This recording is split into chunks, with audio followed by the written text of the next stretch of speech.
말씀 보겠습니다. 잠언 25장 19절 말씀입니다. 같이 읽겠습니다. 환난 날에 진실하지 못한 자를 의뢰하는 것은 부러진 이와 위골된 발 같으니라. 아멘. 잠언 25장 19절 말씀, 부러진 이빨과 어긋난 발을 의지하지 마라 라는 제목으로 말씀 보도록 하겠습니다. 신자는 환난 날에도 오직 하나님을 의지하여 나아가는 자입니다. 왜요? 하나님만이 우리 인생의 진실한 도움이심을 잘 알기 때문입니다. 오늘 본문을 통해서 이에 대해 함께 살펴보도록 하겠습니다. 오늘 잠언 기자는 환난 날에 진실하지 못한 자를 의뢰하는 것은 부러진 이와 위골된 발 같다고 말합니다. 이것을 타번역본에서는 고난의 때에 진실하지 못한 사람을 믿는 것은 부러진 이나 어긋난 발과 같다라고 번역하고 있습니다. 본문은 진실하지 못한 자를 부러진 이와 위골된 발에 비교하면서 진실하지 못한 자를 의지할 때 겪게 될 고통을 강조하고 있습니다. 이것은 신자가 환난을 당할 때에 진실하지 못한 사람을 의지하지 않아야 한다는 것을 교훈하는 동시에 신자는 환난의 날에 진실하신 예수 그리스도만을 의지해야 한다는 것을 교훈하는 말씀이라고 할 수 있겠습니다. 본문은 환난 날에 진실하지 못한 자를 의뢰하는 것은 부러진 이와 위골된 발 같다고 말합니다. 여기서 환난은 차라라는 단어를 사용하고 있는데 곤란, 고통, 고난 등의 의미를 가지고 있어요. 그리고 진실하지 못하다는 바가드라는 단어를 사용하고 있는데 이 단어는 불성실하게 배반으로, 속임으로, 거짓으로 대하거나 행하다라는 의미를 가지고 있습니다.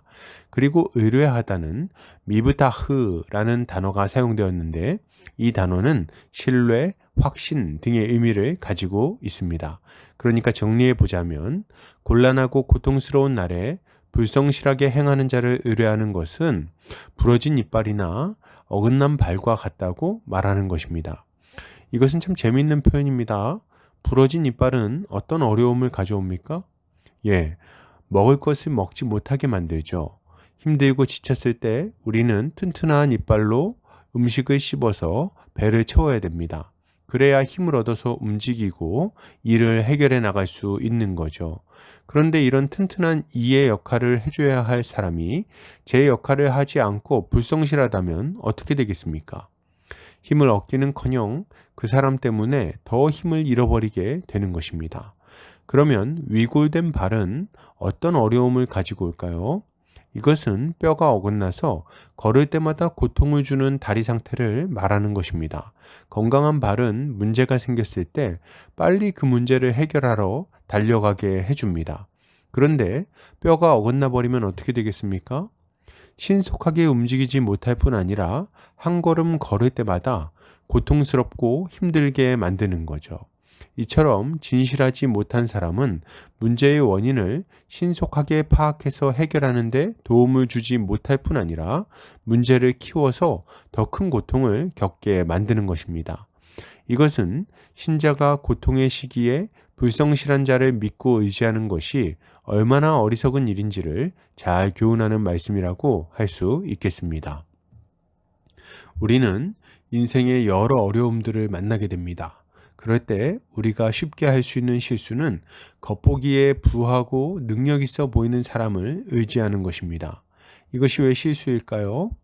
아무리 돈이 많고 능력이 많아도 진실하지 못하고 불성실한 사람은 우리의 도움이 될 수 없기 때문입니다. 어떤 이들은 묻습니다. 아니, 한번 보고 그 사람이 진실한지 아닌지를 어떻게 압니까? 맞는 말씀입니다.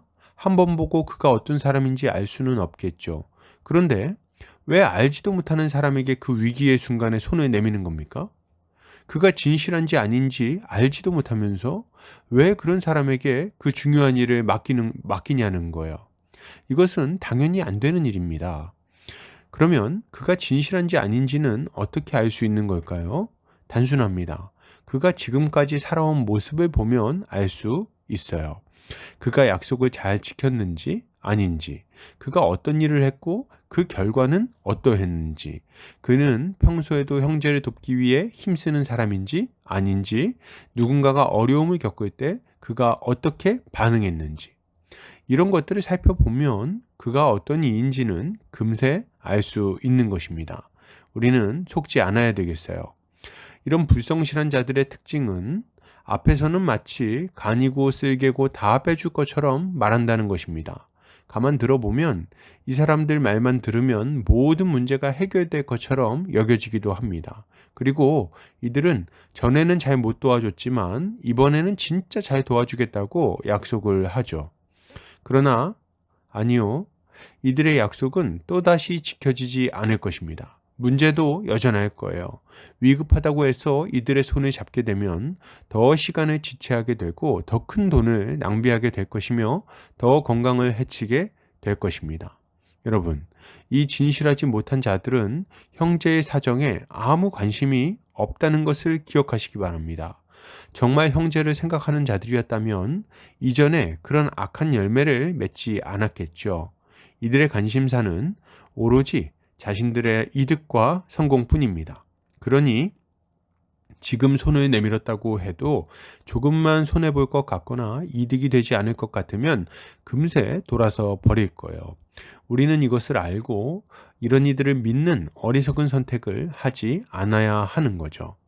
그러므로 여러분, 이것을 생각할 때 신자가 가져야 할 마땅한 모습은 무엇일까요? 먼저 우리는 당장 상황이 어렵다고 진실하지 못한 자의 손을 덥석 잡지 않아야 되겠습니다. 그가 아무리 달콤한 말을 한다 해도 속지 않으시기를 바랍니다. 이전의 삶을 보고 적절한 판단을 해야 하지 않겠습니까? 또한 그의 진실함에 대해 잘 모르겠다면 더더욱 손을 잡지 않아야 되겠습니다. 왜 알지도 못하는 사람에게 우리의 목숨줄을 내어 맡기겠습니까? 우리는 이런 어리석은 모험을 하지 않아야 하는 것입니다. 그러면 우리는 환난 날에 누구를 신뢰하고 의뢰해야 할까요? 우리는 환난 날에 우리의 신실한 도움이 되시는 하나님만을 신뢰하고 의지해야 하겠습니다. 사람은 우리가 신뢰하고 의지할 만한 대상이 되지 않습니다.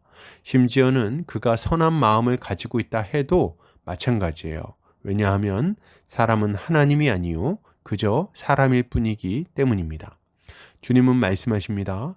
너희는 인생을 의지하지 말라. 그의 호흡은 코에 있나니 새마을 가치가 어디 있느냐.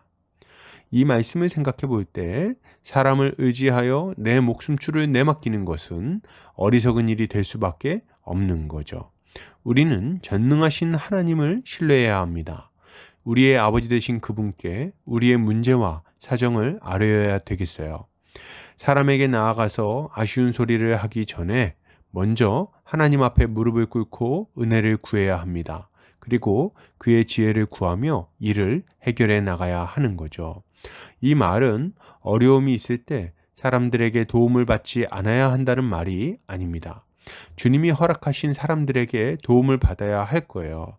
그러나 사람을 의지하며 마치 그에게 내 생사화복이 다 달려있는 것처럼 매달리지는 않아야 하는 것입니다. 우리는 속으로 생각해야 됩니다. 만약 이 길이 아니어도 주님이 다른 길을 내어주시리라. 우리는 사람의 손이 아니라 하나님의 손을 바라봐야 하는 것입니다. 그리고 이처럼 하나님의 손을 바라보는 자는 그분의 지혜를 따라 도울 일을 분별해야 하겠습니다. 하나님이 예비하신 도움의 손길을 지혜롭게 분별해야 하는 거예요. 어떻게 분별합니까? 말 그대로 진실한 사람, 성실한 사람을 만나서 그와 함께 문제를 해결해 나가야 하겠습니다. 진실하게 나의 사정을 생각하고 성실하게 문제를 해결해 나갈 사람을 만나야 하는 거예요. 요셉 같은 자를 만나야 되겠습니다. 진실하게 말하고 성실하게 행하며 문제를 이해할 뿐 아니라 해결하기 위해 뛰어들 사람을 만나야 하는 거죠. 다윗의 친구 요나단 같은 자를 만나야 하겠습니다. 나의 어려움을 이해하고 돕기 위해 발벗고 나서는 진실한 친구를 만나야 하는 거죠.